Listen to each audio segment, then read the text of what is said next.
We have a variety of different SKUs, and it's sort of what I would call the good, better, best category. So we have basic distillate gummies. We have an optimals line, which is really designed not so much for recreational or, let's say, pain use specifically, but more, we have one for sleep. We're about to launch one that is actually anti-anxiety. I think is going to be just revolutionary. We're developing these use case specific products that I think personally are the future of cannabis. But along with that, we also have our fast acting line of products. And then we have our live rosin, which is, for those who aren't familiar with cannabis, it's sort of the connoisseur premium line of gummies that we sell. And we sell different varieties in different states, depending upon the rules and regs of those states.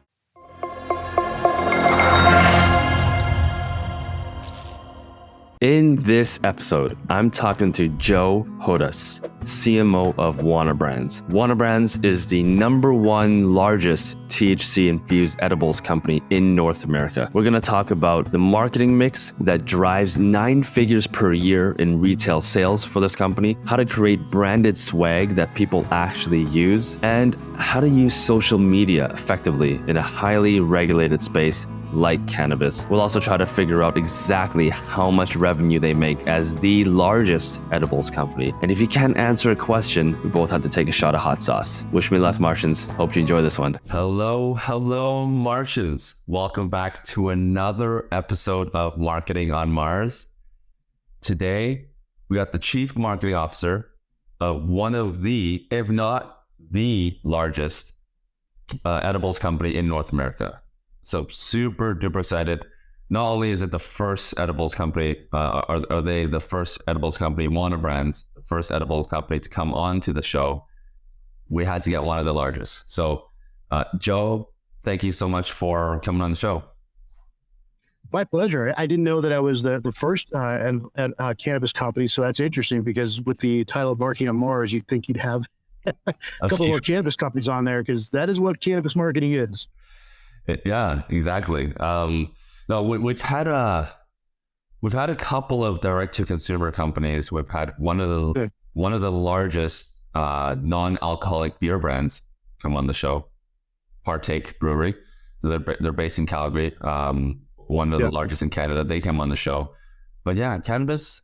No, I guess we got really lucky. We got you. Thank you. Joe, thanks for coming in. Where are you calling from today? So I'm in Denver, Colorado, and Wana is actually headquartered in Boulder, about 45 minutes away from where I am today. Cool. I think super excited, first of all, to have you on. As you know, we're going to be starting off the show with a little shot of hot sauce. What did you bring as your weapon of choice today? Well, I was saying to you earlier, I was a little stressed about this, right? So I had some hot sauce, still love hot sauce. I had some in my fridge, but I realized that they were not from Colorado. So I went and got some from Colorado. So I got 2 actually. Okay. I've got Purple Blaze from the Yampa Valley Company, which is a blueberry habanero hot sauce, which is pretty tasty. And I also have one that was made by one of my favorite breweries here, Ska Brewery, which is a Mexican lager jalapeno hot sauce. So, oh, wow. They're out of Durango, Colorado. We got 2 good Colorado brands here. Okay, so that's exciting. So we'll start off the show with I don't know if you have a spoon or a shot glass or whatever. Okay, you got a shot glass. I got a spoon, so I'm going to fill it up. I have what seems to be the last few drops of this spicy Korean hot sauce. Ooh, that's some hot stuff. I can tell you had that before too. Yeah, and it doesn't get easier. But anyways, cheers. We'll start this show off.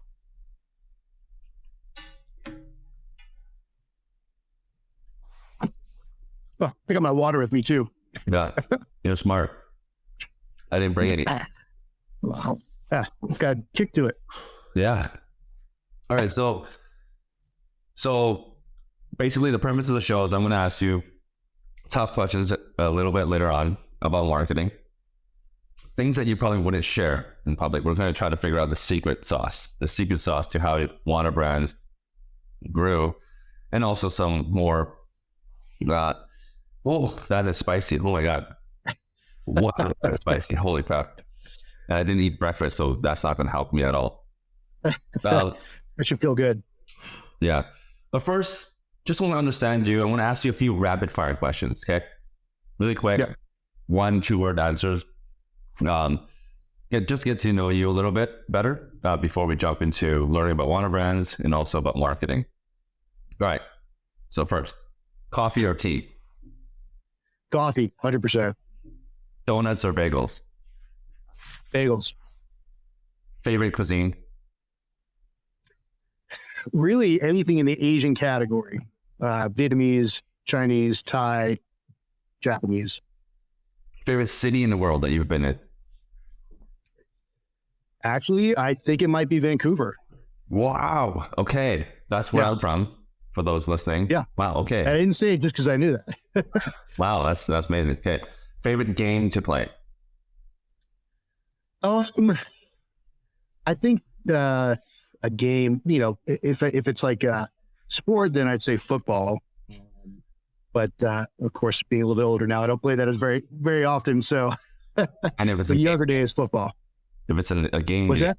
If it's a game, like board game, online or board game, whatever. Yeah, I'm not a huge gamer. So mostly it's board games, and we've been playing this this train. I don't even know what it's called. It's basically a train game where you're collecting stations and building out rail lines, and kind of a strategy game. I wish I could remember what it was called. I apologize. I can't remember as well. If anyone knows, type it into the comments. We'll figure out what that game is. And the last one. I lose though. Oh, you do? Okay. Let's not talk about that game then. Last one before we move on to Wana brands. Who were you like as a kid? What was Joe like as a kid? I was actually pretty quiet, and I'd say I was the kid that, when all the kids were like goofing off and being obnoxious and whatever, I was kind of like, I'd sit back and kind of watch it, but I didn't really participate. So a little shy, a little introverted, but friendly. Was kind of managed to span multiple friend groups, I guess I would say. Yeah, I was the same way. I would have considered myself a bit of an introvert. Even leading up to like the pandemic, I was pretty introverted. And then I started my podcast in 2020, and that just, you're forced to have to ask good questions and everything. And I kind of learned a little bit more about my extroverted side. So that's interesting, because I think I read so much about people who were introverted who appreciated the pandemic because they didn't have to interact. For you, it kind of sounds like it was the opposite, right? So it made you interact. Forced me to have to interact. So that's interesting. All right. So now that we learned a little bit more about Joe, maybe let's learn a little bit more about Wana brands. So obviously, in my intro, I know that you guys are one of the largest edibles company. Yeah. In terms of reach and also revenue. I don't know the exact revenue, but we'll get there later. But tell us a little bit about Wana brands. What do you guys do? What do you guys sell? Your quick little pitch on that. Yeah. So Wana brands, to your point, one of the largest, if not the largest in North America. And the reason why that's not an exact number is it's kind of a lack of data in cannabis still. I mean, there are some sales figures, but not for every state. Each state varies. And so it's really hard to say like who is the biggest, but we're in 14 states plus Canada. Canada is a huge market for us. We have a significant amount of market share in Canada. And we have been around since 2010, started in Colorado. And early days, this was when medical marijuana was approved in Colorado before adult use. We really experimented with a number of different products and formats. We did jerky for a while. We've had a hot chocolate. We've done all kinds of different edible products. But early on, we hit on something that was really important. One, it was a product that the consumer seemed to gravitate towards, which was the gummy. And then two, as we did more R&D, we began to understand that the gummy as a vehicle, a vessel for carrying the benefits of THC and other cannabinoids was actually really, really efficient and a very good way to deliver that. So we began to hone in on gummies, and that's kind of become our bread and butter. Most of our products are gummy based, but we have a variety of different SKUs, and it's sort of what I would call the good, better, best category. So we have basic distillate gummies.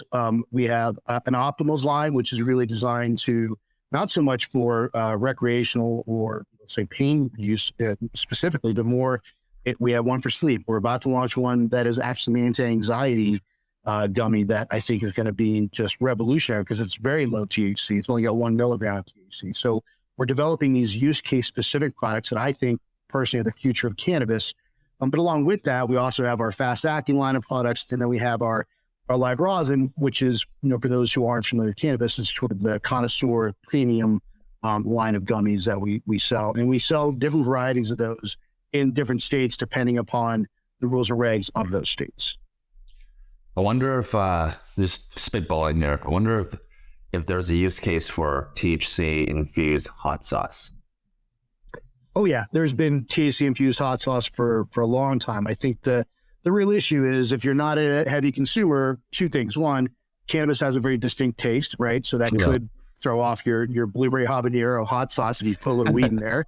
And then two, if you don't know what you're doing, a little too much hot sauce might not be a great experience for you. So we like the more precise dosing of something like a gummy.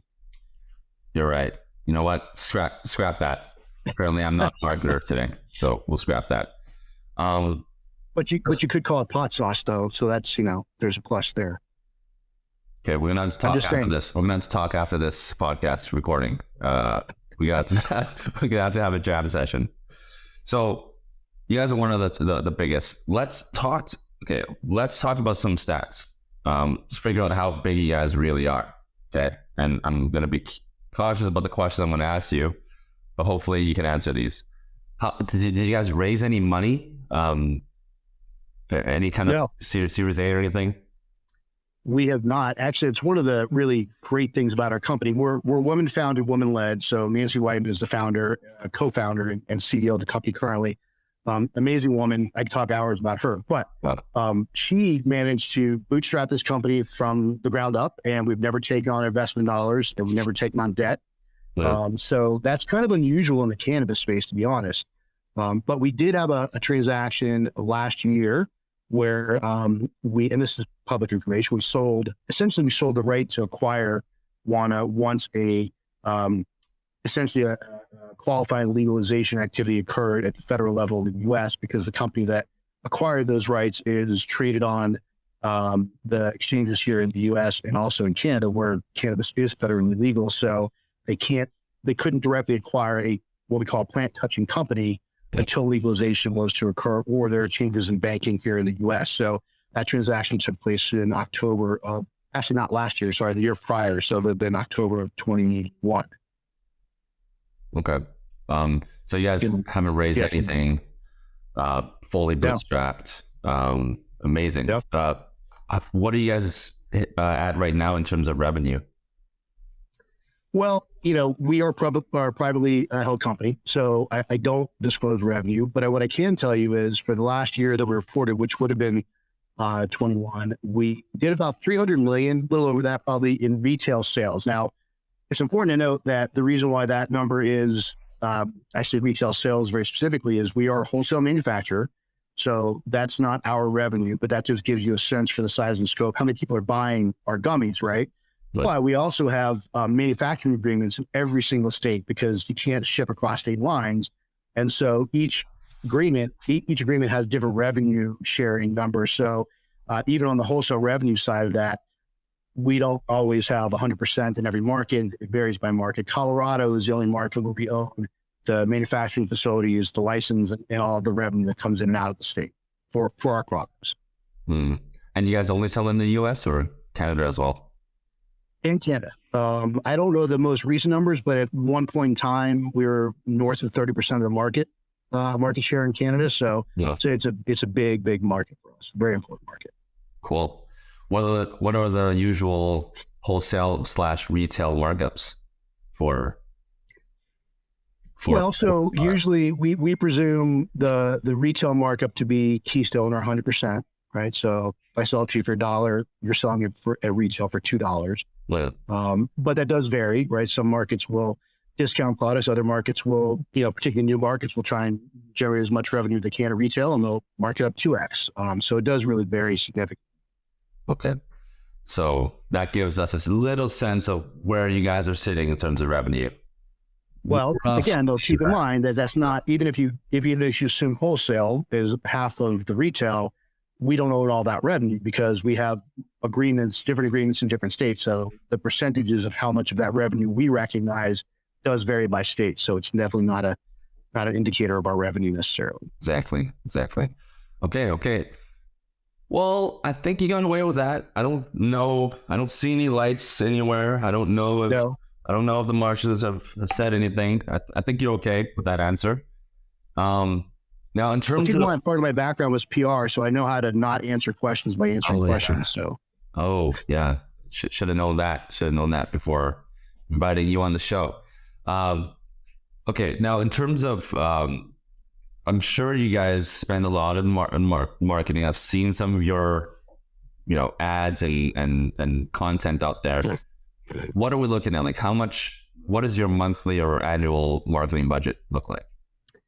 That is not something we're going to disclose, unfortunately. It's pretty closely held information. Plus, it's kind of competitive information too, right? So, yeah. That's not good. Yes. Yeah.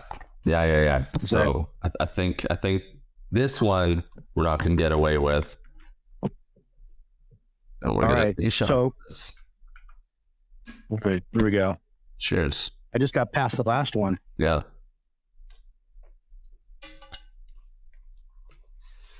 Yeah, the competitive space. There are a lot of dispensaries. Ad / THC apparatus. Oh my God, it is. Do you see the last couple of years kind of cooling off in terms of competition because there's just been so much growth over the last 3 to 5 years? Honestly, I don't. In fact, what's troubling or challenging for the industry right now is there's, it's pretty widely known across the industry and really in mainstream markets as well. Cannabis industry has suffered a pretty significant decline post COVID, and yet the opportunities for new companies to come in and to start new brands has not abated. So we're seeing either the same or heavier competition in certain markets, and we're seeing lower revenues as a result of the sort of decline post COVID. Plus, like in Canada and other markets, you have complicated supply and demand economics where we've got oversupply of flower, which is the raw plant material that we need to make our products, and therefore the flower is a lower cost opportunity for consumers who are looking for budget type products and all that stuff. But all that being said, competition wise, there's a lot of brands still coming into the market because they see opportunities, or if they see a new state launching, because this, here in the US, it's state by state, and they're kind of protected within that state. You might think, all right, I'm going to start my own, edibles company in New York, but then all of the bigger players like Wana and others will go into that market as well. So you've got the homegrown, you've got the nationals, and competition is fierce. Yeah.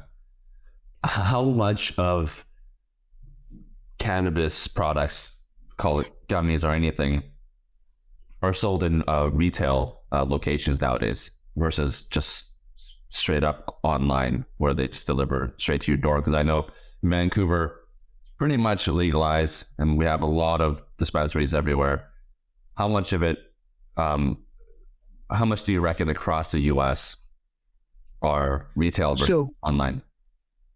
So part of the question you're asking is related to the regulations on a state-by-state basis. As of today, the only market that has a robust direct-to-consumer platform really is California. All the other markets, Colorado included, they've begun to try some elements of delivery, but it's not a direct-to-consumer model because of the way that it's regulated in the back end. You have to have a physical brick-and-mortar store in order to have the products stored properly, et cetera, et cetera. So it's not direct-to-consumer in any state other than California. So the shorter answer to your question is 95%, 90% of products are still purchased in dispensaries. And I would say probably it's not too far off for Canada either. I mean, there's a ton of retail footprints and people tend to want to buy that way because there's so much education that has to occur. So the consumer that knows exactly what they want, they buy the same thing over and over, that model, the delivery model of direct consumer works. For someone who's not sure, or they're interested in experimenting, going into the store and talking to the budtender and seeing the variety of products is really helpful. Right. That's true. So going back to the last question where we took a shot of hot sauce, it's still on my tongue, like right there. We couldn't talk about the budget, totally fine. What channels are you spending money on? Not talking about a specific number that you're spending or the budget, but what 4 or 5 channels do you think you spend most of your marketing budget on? Yeah. And, the biggest one, there's 2 biggest. It's easy. And it's crazy because it sounds so old school, but swag is probably my biggest line item. Yeah. We spend a ton of money on shirts and hats and, all kinds of materials that go either direct to consumer or they go to the bud tuners or the buyers in the stores. It is the currency of this industry. You have to have really significant swag to be able to gain attention. Plus, it's also one of the platforms that interestingly allows us to make, I don't want to say skirt some of the marketing rules, but many states don't say that you can't have your logo on a shirt. They say you can't have it, in this location, that location, wherever else, but sweatshirt, hat, that's okay, right? So that's a good form of currency for us. So that's a big one. And then in-store. So everything from education, big piece of what we do, educating bud tuners, educating consumers, tremendous amount of content on our website that's all education focused, but also how do we display in store? What materials are we using in store to bring visibility? Because to the point about competition, if you walk into a dispensary, most dispensaries have a ton of products, right? And so Wana's job, we rely, of course, on our reputation as a well-known and reputable brand, a trusted brand. But when someone walks in that store, I want them to go, oh, you guys have Wana. I see it right there. Or you have a new SKU for Wana. That's the one I want, right? So we spend a lot on the in-store, the point of sale as well. Okay. How much of your budget rough percentage do you think you're spending on swag versus the in-store educational content? I'd say swag is probably roughly in the 30% range. In-store is probably 20%. And then everything else is, advertising, trade shows, advertising encompassing mostly digital, but, some print for a long time for cannabis was still pretty much top dog. And I think that's changing a little bit. With things like Twitter finally coming around a little bit on some of the cannabis advertising. You still don't have access to Google and the majority of social, paid social, but we do a lot of programmatic digital. And then, I would say lastly is focusing on the technology platforms that we use, right? Rarely for education, but allows us to get our information out to a broader number of dispensaries, bud tenders, and consumers. And it's something that I think other industries, they don't look at education as an awareness vehicle, but we do. So I have to look at how am I getting our training to, 30,000 bud tenders across the country on any given day, because it's, either A, it's going to convince them that we're the product that they want to sell, or B, at least it's going to make them Wana aware. And so I do look at it as an awareness tool, and actually a lower CPM than digital advertising. Okay. We'll dive into programmatic in a second. We might talk about events as well. But I want to go up to your first top line item, swag. Out of all the industries, I think cannabis swag is the most interesting, because what you have is it's almost like a cult-like following. If anyone who's wearing cannabis swag, that they're diehard about cannabis.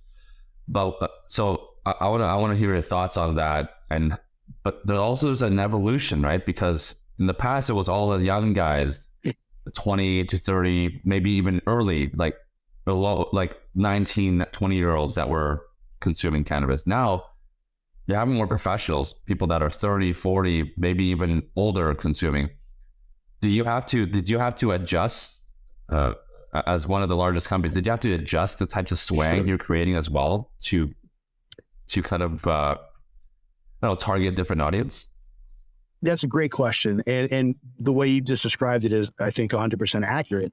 But for Wana, I'm going to use probably an inappropriate term here, but early on in the cannabis industry, there's a lot of what I call boobs and bongs, right? So it's scantily clad women and people getting high, taking big bong rips, and that was, marketing, not for Wana, but for many companies, right? Yeah. Wana never really did that. First of all, because we were woman-owned, but secondly, because that was never our gig, right? We were always about the quality and the consistency of what the plant can do for people. And so when you say, did we have to change it?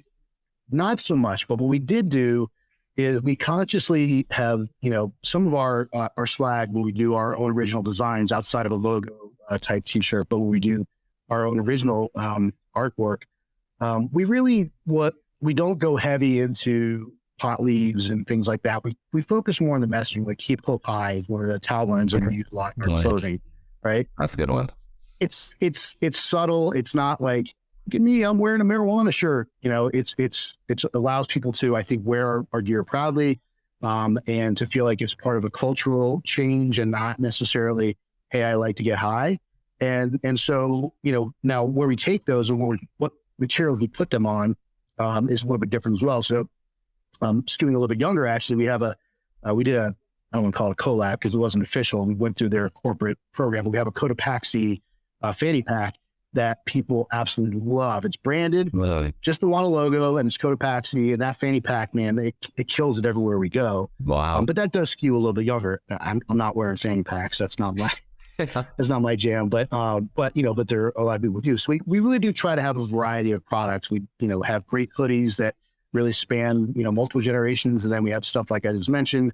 And then we'll get smaller items that are maybe a little bit more geared towards that heady crowd that's looking for lighters and things like that. So, and if, even for the hoodies, do they have a huge kind of keep hope high kind of thing, or did you ever have things that are more subtle, just a logo or like a kind of motivational quote or whatever? We do. In fact, if it was a colder day out here in Colorado, not that I'm asking for that because I'm happy that we're moving into spring here, but our black hoodie, I love. It's just white Wana logo right there. Not, obnoxious. Our logo is fairly unassuming as well. So it'd be one of those shirts, those sweatshirts where if you know, kind of a thing, right? But it doesn't scream marijuana. And we try to make our gear pretty subtle and pretty multi-generational when we can. And I think it really served you guys well. Whether it's because your founder was a woman or whatever the strategy was, then you guys focus on equality and kind of a message that pertains to everybody, because there's been a huge movement towards the LBTQ or whatever. I can't say the LGBTQ. That's a acronym. And just the movement towards equality. I think there's, and people of color. And I think your guys' messaging really does hit a lot of different chords and pertains and kind of, it matches with a lot of what people's ethos, right? I appreciate you noticing that, because it truly does. And it's not, for us, it's not marketing. We live it and breathe it. And I can tell you that when we do posts, we've done posts, and we're about to do something pretty significant on the LGBTQ side in terms of a statement we're going to be making this week. And I know, and I've had a discussion with my team. I said, we're going to get trolls, or we're going to get, I see it all the time when we post anything that is, according to them, woke, which is a phrase, a term of a lot of people. We get a lot of really negative feedback. Oh, I didn't know why I was so woke. I'm never buying your products again. Wow. And, the truth is that my feeling as a marketer, as a CMO, is if I don't stand for something, even if I lose some people, then I'm probably not doing a good job. I want people to know who we are. And it comes from our, inside. Like, all of us are 100% aligned on who we are as a company and what we believe philosophically in terms of equality and in terms of the power of this plant. So when we post things like that, we're not doing it blindly. We know we're going to lose some people. We're going to piss some people off. But our answer to them is, good luck. Go find another gummy then. Yeah, exactly. Okay, now switching over. So I'm assuming social media, you guys post quite often as well. I've seen some stuff on there. Is that a huge percentage of your guys' spend as well? No, it's not, because it's we can't do anything paid on social. So all of our social is organic. So there is the head count, right, in terms of who I have managing, and then there's cost for maybe some of the creative that we'll put into it. But in terms of actual budget, doesn't really go to that. You guys do a lot of influencer stuff or user-generated content as well, or just very safe content? We've dipped our toes in that a little bit. I have yet to find a cannabis influencer that can really drive significant ROI for us. So we've done it a few times with comedian and some other cannabis specific influencers. We actually just recently had a great shout out from Charlemagne the God. And that was great. We used that quite a bit. Now that was organic. We didn't pay him. He just happened to mention our products on one of the podcasts he was on. But but for the most part, our user generated content is coming from bud tenders. We work with a minority owned company out of New Jersey that has been doing some great work in corralling a bud tender group that does reviews and things that are a little more educational or more directed at, this is how this product will make you feel, or this is what I liked about this product or didn't like about this product. And so that's something that we utilize on our platforms as well, but very cost effectively. It's not a major investment. Yeah. And then lastly, actually a couple of things. Programmatic ad buys. Explain to the audience just what exactly that is. And then what do you think is the secret sauce for doing well in programmatic ad buys in the cannabis space? I'm not sure I have the answer to the secret sauce because, to be honest, a lot of what we do is at this point still experimenting and things are evolving. But, what I mean by programmatic is I'll work with, we're working with a company called Surfside currently, and they'll purchase media buys for us that match our profile. So when I'm talking about our sleep product, we launched a new sleep product not too long ago. I say, go find me people that are interested in sleep products that are cannabis friendly, that have X, Y, and Z demographics, household income, et cetera. And then when a slot on one of your digital platforms becomes available, you serve them up this ad, right? Now from this ad, because I can't take them directly to a dispensary or to a website to sell them the product, I have to take them to our website, which usually will create a landing page for these added layer, but it'll be an educational landing page where if they hit the ad that they see and they land on this page, it'll tell them all about the sleep product. And then it will tell them where they can buy the product. Then I have to get them from their couch or their chair or their car or whatever to go to the dispensary to actually pick up the product that maybe they put in their cart online because the transaction has to occur at the dispensary. So it's a little bit wonky. I look at programmatic as more awareness for us and education, more so than conversion, because I just don't have that ability right now. Yeah, it's a lot of things. It's a lot of unknowns that you're trying to track, a lot of KPIs that you can't really track, right? Unfortunately. One question that comes up all the time, especially in kind of gray markets, kind of like supplements and everything, is where exactly do you place these programmatic ads? Do you go to aggregators or do you go to specific sites, 2 or 3 sites that all of your consumers are going to be on, and you only place ads there? What strategy do you gravitate towards? At this point, we will occasionally do a spot buy on like a cannabis endemic website that we know, has decent traffic. That's not the majority of what we do programmatically. Yeah. Programmatically, we're relying on our aggregators to have access to maybe some of the more mainstream publications that have allowed or decided to allow cannabis advertising. It puts a little more restriction on us, right? So there are certain images they don't want or certain words we can't use in some of those ads. But if we make them palatable for more of the mainstream advertisers, then we nowadays have access to several hundred, maybe even 1,000 different media platforms that will serve up our ads. And so we just kind of say, this is the target, this is what we're looking for. Now go find the impressions based on that profile. Yeah. What about affiliate? It's been a long time. I can't remember the exact name, but there's a site called like Margaret's Web or something. I can't remember the exact name, but there's or Charlotte's Web. Charlotte's Web, a CBD company. Yeah. Yes. Yeah. It's like an affiliate platform where they'll find you buyers. Is that the platform?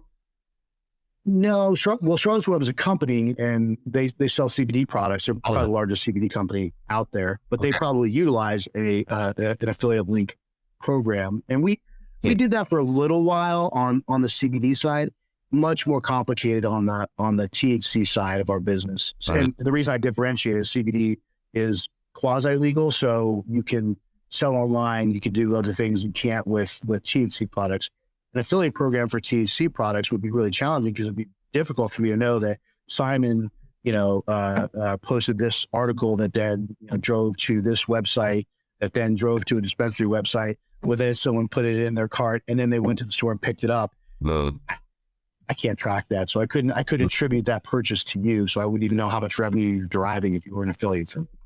Yeah, unless you're fully online and you don't have retail channels, then that might make sense. But there's and there's a whole, and this would be a separate discussion for a different day. But there's a whole world of products right now that are kind of skirting a little bit of the legality by creating THC products that are hemp derived. So the Farm Bill in the U.S. essentially allowed for hemp derived products that have below 0.3% THC by weight, which is where they kind of made the mistake in terms of language.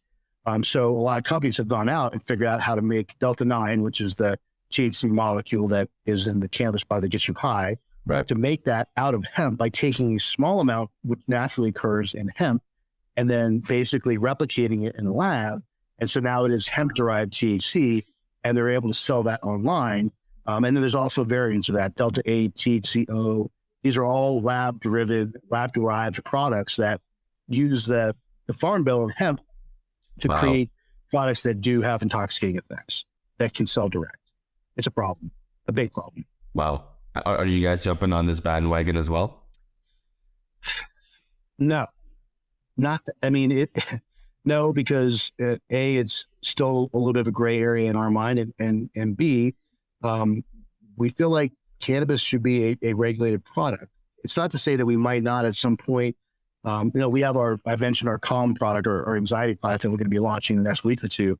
That has 1 milligram of THC. Yeah. It is not apt to get anybody high.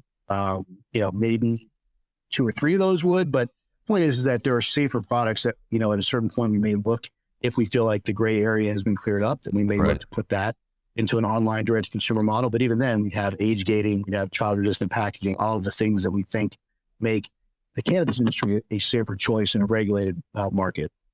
Exactly. Okay. So we've discussed all the different marketing channels except for events, actually. Real quick, are you guys doing a lot of bets right now? Obviously during COVID, everything kind of shut down, but are you guys back into the full swing of things? And how many? I was just commenting to my team. I was commenting to my team earlier today, like I kind of liked the COVID period from a trade show standpoint because I didn't have to worry about that, right? We tried a few virtual ones and they were like, oh, that does not work as a format, right? So trade shows became like, we're not going to worry about that. They're back, obviously. And so, there are a couple of major national trade shows. MJ Biz, MG Unpacked is another really great one. Yep. But a lot of them are really regionalized. And we were having a discussion today because we just did one that we've been going to for the last 2 years and finally kind of made a bigger leap in the investment that we made with that trade show. It's called NECAN. It's out of Boston. We do business out of that show. It's a good show for us. We made additional investment. But as we look at the cost of that, and I try to apply that to maybe newer up and coming shows that are really hyper regional because the markets have grown up that way, right? So NECAN, New Jersey, or an event in Florida, or I don't want to overinvest, right? I don't want to come in with the biggest house in the block and everything else is a little tiny shack. That doesn't make sense, right? So we're trying to figure out how to right size our trade show strategy right now. And there's really no good answer at this point. So have you guys done anything in 2023 so far? Yeah. So we just did this NECAN show that I was mentioning in Boston. And it was great, but we had a big booth that we designed and we did we partnered on a fun happy hour with one of the big brands out of Boston that were out of Massachusetts that we like called Fernway. They're a vape company. So that was a super successful show for us. That's the one we've done so far in 23, but a lot of our events are pop-ups. So, we have a constant schedule in every market where we're in store with our table, with our tent, with our materials and helping to educate consumers and promote the brand. I don't know if it's the hot sauce that's getting to my head, but I thought you said pot up. I'm like, oh, that's very clever. We do those too, but those are at night. So how do the happy hours usually go? Are you guys consuming some of the products or is it usually just alcoholic or regular happy hours? Yeah, no. I mean, there's the regular happy hour aspect. So we'll have cocktails because people like to have, cocktails as well. But what's really interesting about cannabis conferences, and when I first started to attend them back in 2014, I was kind of looking around like, what is going on here? Because People like to get high, which makes sense, right? Yeah. So you walk outside the convention center, there's people smoking joints and vaping. That's just part of the culture of these trade shows. And so when you're hosting an event for a cannabis company, you either need to make sure that the owners of the venue are okay with consumption, or that you have a space where they can consume. And there were periods of time, like in Vegas, where we'd have, there's a big conference that I mentioned earlier called MJ Biz in Vegas. Vegas, before they went rec legal, they were adamant, like all the casinos were like, absolutely not. And we hosted an event where they were literally like grabbing people and kicking them out of the casino in the event because they were vaping or doing whatever. That just doesn't sit well for the cannabis community. People don't, they want to be able to do what they want to do and to be treated fairly. And so consumption is a big part of what we do. We don't necessarily come with mounds of gummies that we're, handing out to everybody, but we want to make sure it's consumer consumption friendly. Yeah. Yeah. Are you personally a consumer yourself? I am. Yeah. Yeah. Yep. Well, what do you think? Because I've heard, I'm a occasional consumer, and I have my personal opinions about how it affects my work. Like sometimes it's good. It makes me very creative. How does it, what are your personal opinions about consumption during work or after work to relax or before sleep to help you, calm down? Like what is the best usage of cannabis products for a working professional, especially a high functioning working professional? Great question. And to your point, cannabis, one of the so unique things about it, and it really kind of makes it tough to market sometimes, is that it does have a different effect on people, right? So the way you feel cannabis and experience it is different than the way I do, most likely. And it's because we have endocannabinoid systems. There is science behind it, right? So we all have our own endocannabinoid system, and that's how we interact with cannabis as a molecule. So to answer your question directly, my philosophy since the first time I tried in college has always been never when I have work to do, never when I have things that have to get accomplished. It's always my reward. It's always something I use to relax or to celebrate. It's never to avoid, and it's never to help me get through something. It's really, that's my reward for myself. Right. Mm-hmm. And so I've held that philosophy for my entire life. I never consume during the day. I never consume while I'm working, because it doesn't work for me. Like some people love to consume pre-workout. I've tried that. It does not work for me.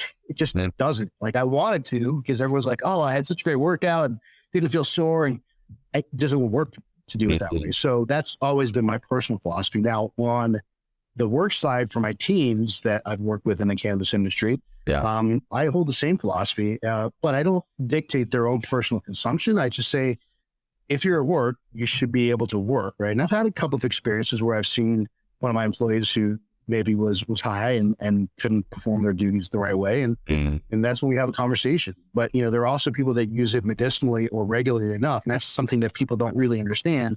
Someone can have a whole joint and have a great conversation with you and be completely functional. And I've seen those people. That's how they interact with cannabis, right? So I'm not here to dictate, how you live your life. I'm more so saying, like, if you're here to work, then you better be able to work and perform great work. Whatever allows you to function at your optimal state, right? Exactly. Yeah. No, that's really cool. So you've been in the cannabis space since 2014. It's been a long time.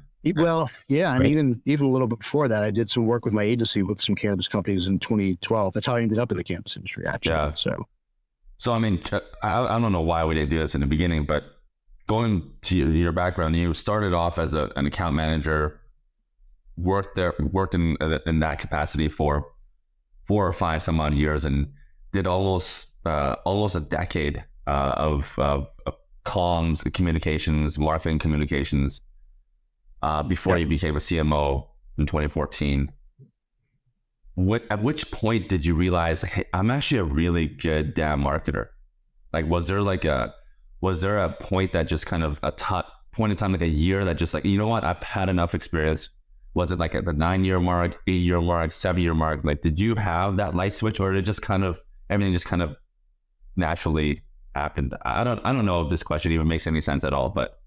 Are you high right now? It might be. It might be the hot sauce. It might be the hot sauce. I don't know that I've ever had the point at which I said I'm a great marketer. So putting that on the table. I think for me, the evolution from sort of comms and PR really happened for me when I was with Frontier Airlines, and I saw this convergence of the work we were doing on the marketing and advertising side with communications, and where those two worlds overlap so significantly. And I'm like, well, why am I not, involved more in the strategy side of this and kind of figuring out how best to reach consumers? And so from that point, forward, I began to focus my kind of industry, my career on making that next leap. And so the next move from there, I worked with Smashburger, which at the time was 4 stores, and the role was VP of Communications. But I had a partner on the ad side, and the two of us, really partnered up really well. It was one the same as far as I was concerned.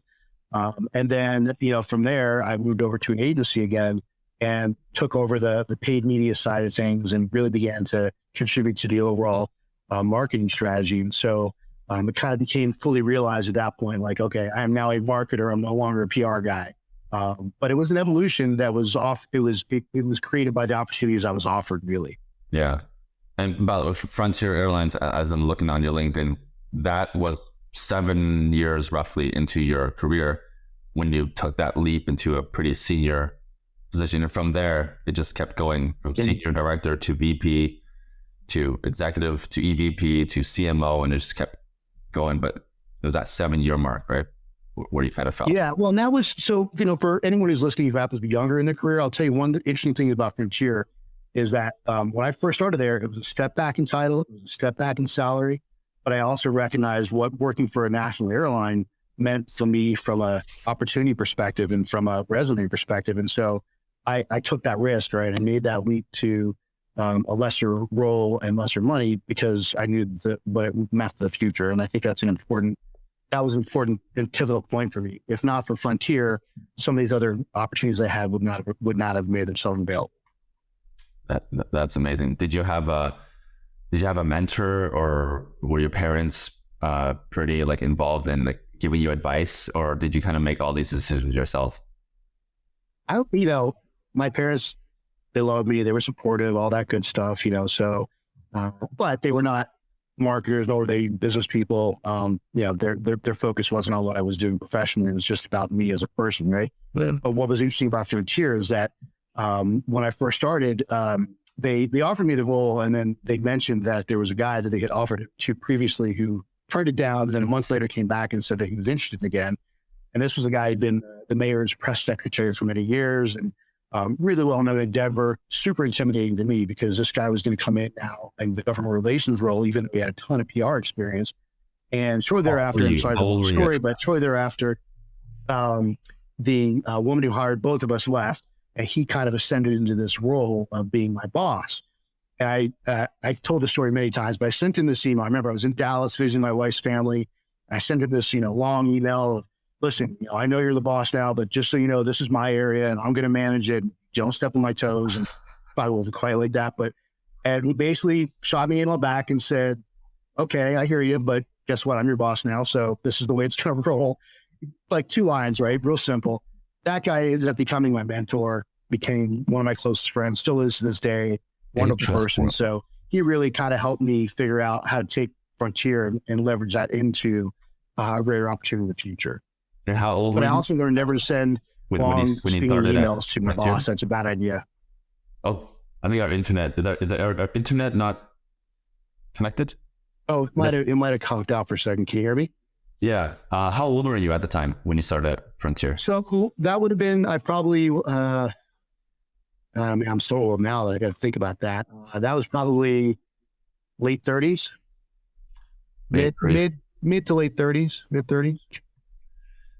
Yeah. Everyone has, I have a mentor that tells me all the time, success is just luck mixed with hard work, mixed with timing. That's all it is. Couldn't agree more. Timing, guys, huge. And that's, unfortunately, you put yourself, but through the hard work, put yourself in the right position to take advantage of that timing. But timing is timing. There's no way to figure that out. Yeah. Some people like to get the McDonald's guy. The founder who started it when he was 50, right? Yeah.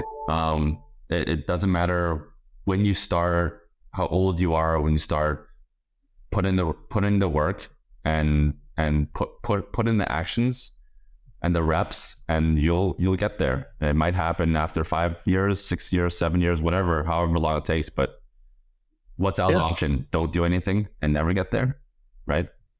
You got two options.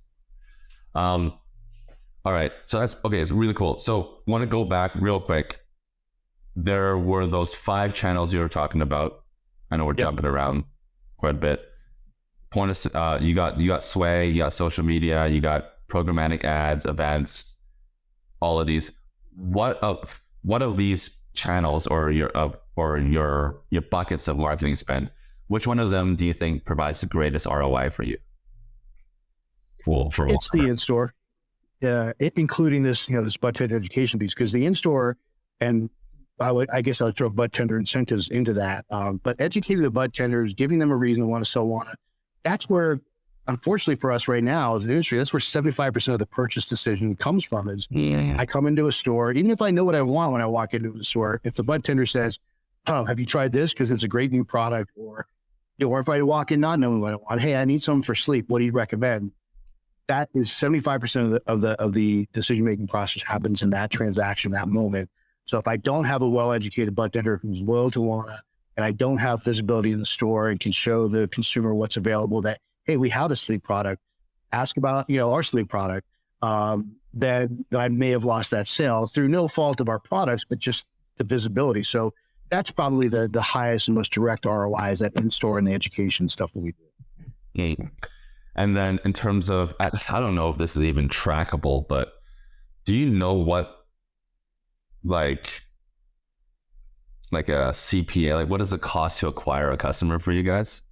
Is that stuff even trackable? I don't have that answer. No. Okay. Yeah, that's hard, eh? Because then you're doing there's a lot. It's hard in any industry, but it's really hard for us. Yeah. What about an LTV? Like what's a long-term value of a customer? We have some data that shows, average customer for Wana spends a little over $150 a year on Wana, but it's so wishy-washy because there's just multiple data inputs, and it's if it's a purchaser buying on a different platform through a different back end, it might not be recorded. I mean, it's really hard to know. Yeah. All I know is on average our products are let's say $20 to $30 at retail in most states. And we have a very loyal customer base. So you got to presume they're buying several $100s of Wana per year. So, that's the best I have. Yeah. All right. Well, I don't know if the light is not going off. I think you're off the hook again, but I just got a request from one of my team members to ask you just a question that I don't know. They just said that I got to increase the heat on the question. So we're going to go ahead and ask you probably one of the harder questions that we'll ever ask a C-suite. How much do you make per year as a CMO? Oh, it's not a hard question. I'm just not going to answer it. Okay. Yeah, as simple as that. So, all right. Well, and I'm going to switch. I'm going to switch now. Actually, I'm going to move to my jalapeno hot sauce and see how brutal that is. Oh, God. A little chunkier, actually. I poured way too much. Holy smokes. Not going to be. Well, I can't get that to come out. Sorry. Going back to my Oh my God, are you being a bartender here? What? Well, I was trying to get this one out of the bottle. It's too chunky. It's not horrible possible. Cheers. I'm not starting doing the shakers of the Easter breakfast. Yeah, exactly. Oh, man. You guys move worse than I did, though. This one's not so spicy. It's all right. It's not that bad. Oh, my God. Oh, God, that is spicy. That's the thing, does not mess around with their heat. Wow. Are you usually are you usually love hot sauce? I think I'm high from that. Yeah, I put hot sauce on most things. So, yeah. Yeah. Wow. Cool. That is, what's the spiciest And that's a different kind of hot sauce. What's the spiciest thing that you've ever eaten in your life? I will never forget when I first moved to Boulder, Colorado. We went to a Thai restaurant, and they said, "Well, what kind of spice level?" And we said, "Oh, we're from Texas. We eat jalapenos. Let's try the Thai spicy." I was regretting that decision for many, many days. Many days. It was rough. Have you ever had like really spicy Mexican food or really spicy Chinese or Indian food as well? Yeah. And, Indian is another one, right? That'll sneak up on you, man. Some of the spices they use, like, oh, you don't realize it when it's coming down, but all of a sudden you're like, oh my God, I cannot get this heat out of my mouth. Yeah. Chinese? I learned that drinking water doesn't really help. So no, what about Chinese? Like the Szechuan, the kind of the red peppers? Yeah, those peppers. Mm-hmm. Yeah. Those are easier to avoid, right? Because you see them, they're big, you can pick through them. Yeah. But it's the ones where it's integrated into the food that you have a little bit harder time with. Yeah. The spiciest thing I've ever had was you watch the show The Hot Ones, right? The one where they eat chicken wings. That's actually fun fact. That's actually this show. Inspiration from the show goes from that show. And I had the last dab, which is I think the second last or the last hot sauce. And as soon as you eat it, it feels like the skin from your mouth is peeling off. Oh, it just feels like it's just peeling off in your mouth. And I'm like, this is not fun. Like, oh, that's terrible because you can't do anything. Like you just have to suffer. Like it's horrible. You just gotta suffer. Exactly. Yeah. But yeah. Anyways, this was super fun, Joe. I had a lot of fun. Hopefully you don't hate me after this show, after all these hot sauce shots I made you do. No. I might have to take some Tums or something later, but I'll be all right. Yeah. But before we let you go, maybe, people listening that are probably based in the US and maybe they're curious about Wana Brands or want to follow the Wana Brands story. What's the best way for them to follow along the journey? Love that question. Thank you. WanaBrands.com is the website, of course. And then we have access to newsletter sign up there. That's where we generally keep people up to date on new product launches and new markets we're in. But our social media, which is our Instagram handle is Wana Brands, is a great way to keep up with what we're doing and kind of learn a little bit more about the brand and the company. If you go to our website, we have a lot of video content and a lot of educational pieces on where we came from, our founder, the science behind the products that we create. So a lot of good stuff on that website. Awesome. Well, this is great. I'm excited. Let me know if you ever do any events or anything. I don't know anything. I'd love to. If I'm around, I'll come by, swing by and test out some of the products. But that'd be great, Simon. We'd love to have you. And if you're ever in Colorado, let us know. We'll take you to the facility and show you around. Yeah, I'll bring some. I'll pack just a few T-shirts and some hot sauce so you can test out some of my products as well. Anyways, Joe, thank you so much. Excited to have you on for part 2 later on this year or next year or whatever, just to get an update. But until then, take care and thank you so much for jumping on. I appreciate it. Thanks for having me. Hey, I hope you enjoyed that episode. And if you want to learn more about marketing, just hit that subscribe button and check out all the other videos we have with CEOs, CMOs, and founders. We post weekly here, so this way you won't miss any future episodes. Also, you can leave me a comment down below on what you think about this episode and also what else I can do or ask to make the show more fun for you. See you later.